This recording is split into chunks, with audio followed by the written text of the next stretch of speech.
আসসালামু আলাইকুম। Welcome to daily job news and preparation YouTube channel. আশা করি সবাই ভালো আছেন। আমি আলহামদুলিল্লাহ ভালো আছি। তো আজকে আমি আপনাদের মাঝে হাজির হয়েছি একটি সরকারি চাকরির নিয়োগ বিজ্ঞপ্তি নিয়ে।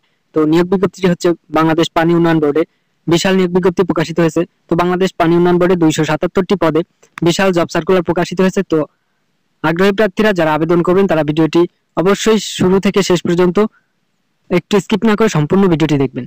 তো আমি আজকে বাংলাদেশ পানি উন্নয়ন বোর্ডের এই নিয়োগ বিজ্ঞপ্তিটির সম্পূর্ণ বিস্তারিত আলোচনা করব। তো ভিডিওটি শেষ পর্যন্ত দেখার অনুরোধ রইল এবং আমাদের ইউটিউব চ্যানেলে যদি নতুন হয়ে থাকেন তাহলে অবশ্যই সাবস্ক্রাইব করে অল নোটিফিকেশন সেট করে রাখবেন এবং আমাদের ভিডিও যদি ভালো লেগে থাকে তাহলে অবশ্যই একটি লাইক দিবেন এবং আপনি কোন জায়গা থেকে আমাদের ভিডিওটি দেখতেছেন তা অবশ্যই কমেন্টে জানাবেন এবং আপনার ভাই বোন বন্ধু আত্মীয় স্বজন কেউ যদি চাকরি প্রার্থী থেকে থাকে তাহলে তার কাছে ভিডিওটি অবশ্যই শেয়ার করে রাখবেন এবং তাকে কমেন্টে মেনশন করে যান যাতে সে দ্রুত ভিডিওটি দেখতে পারে। তো viewers, daily job news and preparation সব সময় সকল প্রকার চাকরির নিয়োগ বিজ্ঞপ্তি এবং চাকরির প্রস্তুতিমূলক ভিডিও আপলোড করে থাকে। তো সকল প্রকার চাকরির নিয়োগ বিজ্ঞপ্তি সবার আগে পেতে সাবস্ক্রাইব করে রাখুন। তো চলুন আমি আর কথা না বাড়িয়ে সরাসরি নিয়োগ বিজ্ঞপ্তিতে চলে যাচ্ছি। Welcome to Daily Job News and Preparation YouTube channel. Subscribe for Daily Job News. Thank you. Bangladesh পানি উন্নয়ন বোর্ড তত্ত্বাবধায়ক প্রকৌশলী পুর এর কার্যালয় মানব সম্পদ উন্নয়ন পরিদপ্তর বাপাউবো পানি ভবন level 1 72 green road Dhaka 1205 phone 0222230130 তারিখ 6 মার্চ 2025 খ্রিস্টাব্দ 21 ফাল্গুন 1431 বঙ্গাব্দ। নিয়োগ বিজ্ঞপ্তি বাংলাদেশ পানি উন্নয়ন বোর্ডের নিম্নবর্ণিত শূন্য পদে সরাসরি জনবল নিয়োগের লক্ষ্যে যোগ্যতা সম্পন্ন প্রকৃত বাংলাদেশী নাগরিকদের নিকট হতে অনলাইনে দরখাস্ত আহ্বান করা যাচ্ছে। পদের নাম ও বেতন গ্রেড জাতীয় বেতন স্কেল 2015 অনুযায়ী শূন্য পদ প্রয়োজনীয় শিক্ষাগত যোগ্যতা ও অভিজ্ঞতা। 1 নম্বরে সহকারী প্রকৌশলী পুর বেতন গ্রেড নবম গ্রেডের একটি পদ বেতন স্কেল 22,000 থেকে 53,060 টাকা শূন্য পদের সংখ্যা 50টি শিক্ষাগত যোগ্যতা কোনো স্বীকৃত বিশ্ববিদ্যালয় হইতে পুরকৌশল পানি সম্পদ বা কৃষি প্রকৌশল বিষয়ে স্নাতক ডিগ্রি অথবা উল্লেখিত বিষয়ে associate member of the institute of engineer AMIE এর সেকশন A ও B পরীক্ষা উত্তীর্ণ, তবে শর্ত থাকে যে শিক্ষা জীবনের কোনো স্তরেই তৃতীয় শ্রেণী বা বিভাগ গ্রহণযোগ্য হইবে না এবং MS ওয়ার্ড পাওয়ার পয়েন্ট ও এক্সেল সহ কম্পিউটার চালানোর অভিজ্ঞতা থাকতে হবে। 2 নম্বর সহকারী পরিচালক প্রশাসন নবম গ্রেডের একটি পদ বেতন স্কেল 22,000 থেকে 53,060 টাকা শূন্য পদের সংখ্যা 6টি শিক্ষাগত যোগ্যতা কোনো স্বীকৃত বিশ্ববিদ্যালয় হইতে সম্মানসহ স্নাতকোত্তর ডিগ্রি, তবে শর্ত থাকে যে শিক্ষা জীবনের কোনো স্তরে তৃতীয় শ্রেণী বা বিভাগ গ্রহণযোগ্য হইবে না এবং MS ওয়ার্ড পাওয়ার পয়েন্ট ও এক্সেল সহ কম্পিউটার চালানোর অভিজ্ঞতা থাকতে হবে।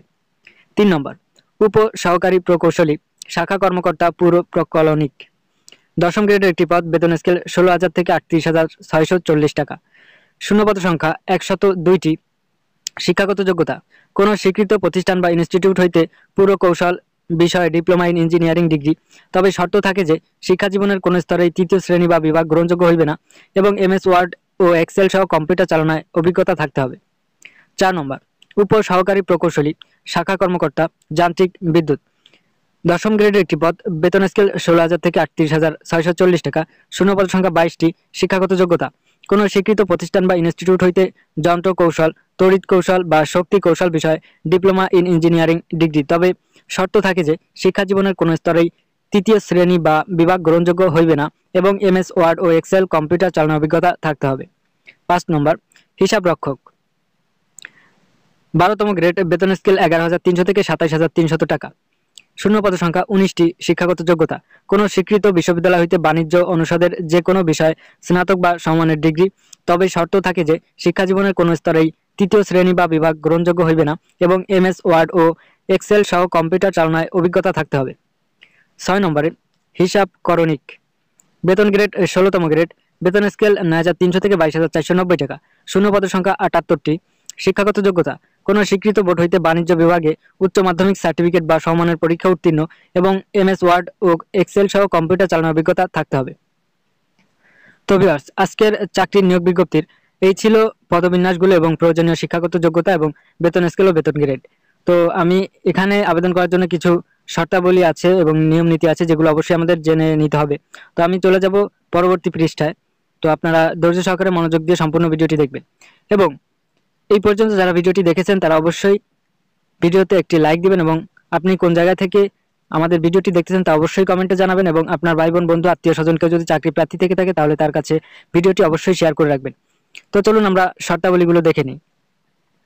2 ইতোপূর্ব স্মারক নং 42.0.0000.030.11.007.24 এর 277 তারিখ 3 মার্চ 2024 খ্রিস্টাব্দ মোতাবেক প্রকাশিত সহকারী পরিচালক প্রশাসন এর 6টি শূন্য পদ এবং স্মারক নং 42.01.000.030.11.004.24 এর 305 তারিখ 7 মার্চ 2024 খ্রিস্টাব্দ মোতাবেক প্রকাশিত উপসহকারী প্রকৌশল শাখা কর্মকর্তা পুরো প্রকৌশলিক এর 67টি উপসহকারী প্রকৌশলী শাখা কর্মকর্তা যান্ত্রিক বিদ্যুতের 10টি ও হিসাবরক্ষকের 19টি শূন্যপদ এবং স্মারক নং 42.01.000.030.11.001.24 এর 136 তারিখ 31 জানুয়ারি 2024 খ্রিস্টাব্দ মোতাবেক প্রকাশিত হিসাব করণিক এর 65টি শূন্য পদের নিয়োগ বিজ্ঞপ্তির বিপরীতে যারা আবেদন করেছেন তাদের পুনরায় আবেদন করার প্রয়োজন নেই। পূর্বের আবেদনকারীদের স্ব ইউজার আইডিতে আবেদন গৃহীত হওয়ার বিষয়টি নিশ্চিত হওয়ার জন্য অনুরোধ করা হলো। তো বিষয়টি বুঝতে পারছেন যে পূর্বে যারা আবেদন করেছে তাদের নতুন করে আবেদন করার কোনো প্রয়োজন নেই। 3 নম্বর, উপরোক্ত পদের নিয়োগের ক্ষেত্রে সময় সময় বাংলাদেশ সরকার কর্তৃক জারিকৃত জনবল নিয়োগ সংক্রান্ত সকল বিধিবিধান অনুসরণ করা হবে। উপরোক্ত পদে সরাসরি নিয়োগের ক্ষেত্রে জনপ্রশাসন মন্ত্রণালয়ের স্মারক নং 05.00.000.170.11.0.024.141 তারিখ 23 জুলাই 2024 অনুযায়ী কোটা পদ্ধতি অনুসরণ করা হবে। 4 নম্বর, আবেদন দাখিলের শেষ তারিখ 10/4/2025 খ্রিস্টাব্দ বৃহস্পতিবার বিকাল 4 ঘটিকা পর্যন্ত। তো এখানে কিন্তু আপনারা এপ্রিল মাসের 10 তারিখ বিকাল 4 ঘটিকা পর্যন্ত আবেদন করতে পারবেন। তো এখানে সকলের জন্য একটা বিষয় সাজেস্টেড হচ্ছে শেষ সময় ও তারিখের জন্য অপেক্ষা না করে হাতে যথেষ্ট সময় রেখে আবেদন করবেন।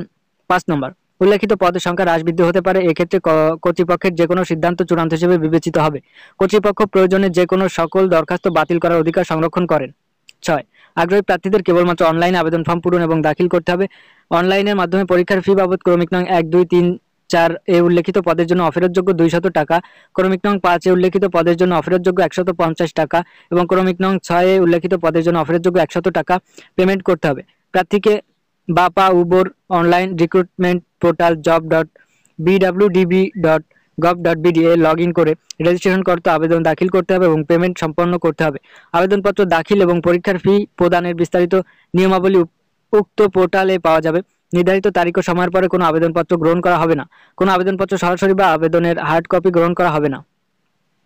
7 নম্বর, অনলাইনে আবেদনপত্র দাখিলের সময় চাহিত সকল তথ্য নির্ভুল ও সততার সাথে পূরণ করতে হবে। দাখিলকৃত সকল তথ্য সঠিক এবং সত্য হিসেবে বিবেচিত হবে। প্রদত্ত তথ্য বা তার অংশবিশেষ অসত্য বা মিথ্যা প্রমাণিত হলে অথবা কোনো অযোগ্যতা ধরা পড়লে বা যে কোনো পর্যায়ে কোনো দুর্নীতি আশ্রয় গ্রহণ করলে পরীক্ষার পূর্বে বা পরে এমনকি নিয়োগ প্রাপ্তির পরেও যে কোনো পর্যায়ে প্রার্থিতা বাতিল হবে। এমনকি চাকরি হতে বরখাস্ত করার ক্ষমতাও কর্তৃপক্ষ সংরক্ষণ করেন। উল্লেখ্য, সেক্ষেত্রে ভবিষ্যতে বা কোনো নিয়োগ পরীক্ষা আবেদন করার অযোগ্যতা ঘোষণা সহ তার বিরুদ্ধে আইনগত ব্যবস্থা গ্রহণ করা হবে। 8 নম্বর, নারী প্রার্থীদের আবেদন করার জন্য উৎসাহিত করা হচ্ছে। তো এখানে কিন্তু নারী প্রার্থীরা আবেদন করতে পারবেন এবং বাংলাদেশের সকল জেলার প্রার্থীরা আবেদন করতে পারবেন। তো এখানে নারী প্রার্থীরা আবেদন করার জন্য তাদের একটু উৎসাহ প্রদান করা হচ্ছে, হয়তো তাদেরকে অগ্রাধিকার প্রদান করা হবে। সাধারণ নির্দেশনা। 1, অনলাইনে আবেদনপত্র পূরণ, দাখিল এবং পরীক্ষার ফি জমাদানের সময়সীমা 10/4/2025 খ্রিস্টাব্দ বৃহস্পতিবার বিকাল 4 ঘটিকা পর্যন্ত আবেদন দাখিল এবং পরীক্ষার ফি জমা দেওয়া যাবে। 10/4/2025 খ্রিস্টাব্দ তারিখের মধ্যে শিক্ষাগত যোগ্যতার চূড়ান্ত ফলাফল প্রাপ্ত প্রার্থীগণই কেবলমাত্র আবেদন করার যোগ্য। অ্যাপারের চূড়ান্ত ফলাফল প্রকাশিত হয়নি এরূপ প্রার্থীগণ কোনো ক্রমে আবেদন করার যোগ্য নন। 2 নম্বর, বয়সসীমা 1/3/2025 খ্রিস্টাব্দ তারিখ আবেদনকারীর বয়স 32 বছরের মধ্যে হতে হবে। বয়স প্রমাণের ক্ষেত্রে এসএসসি সমমান সনদ ব্যতীত অন্য কোনো প্রশংসাপত্র এফিডেভিট গ্রহণযোগ্য হবে না। তো বিষয়গুলো কিন্তু আপনারা ক্লিয়ার হয়ে যাচ্ছেন। 3 নম্বর, লিখিত পরীক্ষা ও প্রবেশপত্র। প্রাথমিকভাবে যোগ্য প্রার্থীদের নির্বাচনী লিখিত পরীক্ষা অবতীর্ণ হতে হবে। নির্ধারিত সময়ের পর প্রার্থী তার ইউজার আইডি এবং পাসওয়ার্ড ব্যবহার করে প্রবেশপত্র অ্যাডমিট কার্ড ডাউনলোড এবং প্রিন্ট করতে পারবেন। লিখিত পরীক্ষা স্থান, তারিখ ও সময় যথাযথ সময় বাপা উবোর ওয়েবসাইটে প্রকাশ করা হবে এবং প্রার্থীর মুঠোফোনে SMS এর মাধ্যমে জানিয়ে দেওয়া হবে। 4 নম্বর মৌখিক পরীক্ষা ও প্রযোজ্য ক্ষেত্রে ব্যবহারিক পরীক্ষা। লিখিত পরীক্ষা উত্তীর্ণ প্রার্থীদের মৌখিক পরীক্ষা এবং প্রযোজ্য ক্ষেত্রে বিষয়ভিত্তিক ব্যবহারিক পরীক্ষা অবতীর্ণ হতে হবে। মৌখিক ব্যবহারিক পরীক্ষার স্থান, তারিখ, সময়সূচি যথাক্রমে বাপা উভর ওয়েবসাইটে প্রকাশ করা হবে। উল্লেখ্য, মৌখিক ব্যবহারিক পরীক্ষার জন্য আলাদা কোনো প্রবেশপত্র ইস্যু করতে হবে না।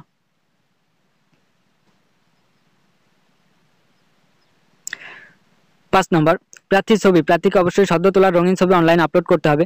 ছবিতে কোনো কালার ব্যাকগ্রাউন্ড ব্যবহার করা যাবে না। সাদা ব্যাকগ্রাউন্ড, সুস্পষ্ট মুখমণ্ডল সম্বলিত রঙিন ছবি আপলোড করতে হবে। বিশেষভাবে উল্লেখ্য যে সদ্য তোলা রঙিন ছবি ব্যতীত অন্য ছবি ব্যবহার করা হলে কর্তৃপক্ষ প্রার্থীর বৈধতা বাতিল করার অধিকার সংরক্ষণ করেন। 6 নম্বর ডকুমেন্ট দাখিল সংক্রান্ত। আবেদনের সময় অনলাইনে কোনো প্রমাণক ডকুমেন্ট দাখিল করতে হবে না। লিখিত পরীক্ষায় উত্তীর্ণ প্রার্থীদের অর্থাৎ কেবলমাত্র মৌখিক পরীক্ষার জন্য নির্বাচিত প্রার্থীদের মৌখিক পরীক্ষার সময় প্রয়োজনীয় শিক্ষাগত যোগ্যতা ও অভিজ্ঞতা কলামে উল্লেখিত সনদপত্র নম্বর সহ সকল শিক্ষাগত যোগ্যতার সত্যায়িত অনুলিপি জমা দিতে হবে এবং মূল কপি প্রদর্শন করতে হবে। তাছাড়া জাতীয় পরিচয়পত্র, এনআইডি, নাগরিকত্ব সনদ, প্রথম শ্রেণী কর্মকর্তা কর্তৃক প্রদত্ত চারিত্রিক সনদ, বিদেশি শিক্ষা প্রতিষ্ঠান থেকে প্রাপ্ত ডিগ্রি থেকে বিশ্ববিদ্যালয় মঞ্জুরি কমিশন হতে স্বীকৃত সমমান নির্ধারণী সার্টিফিকেটের সত্যায়িত কপি জমা দিতে হবে এবং মূল কপি প্রদর্শন করতে হবে।